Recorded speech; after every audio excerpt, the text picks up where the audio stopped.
अभी मजा आएगा ना भिड़ो। তোমরা কাঁদছো কেন এখানে এই নির্জন জায়গায় বসে? কি হয়েছে? सालो हम कोई मंदिर का घंटा है कि कोई भी आके बजा जाता है। আমারে ছেড়ে চলে গেছে।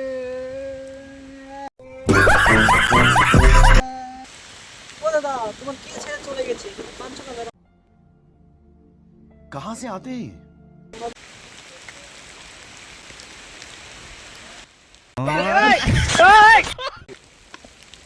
আমার 2000 টাকা নোট জলে পড়ে গেছে। Oh my God! 2000 টাকার নোট সরকার কবে ব্যান করে দিয়েছে জানো না? तड़प ही ऐसी है ना। ভাগ এখান থেকে। এই চাইস না চুদেরটা টাকা খুঁজে পাই, সরকার দিয়ে 200 টাকা আমাকে দাও।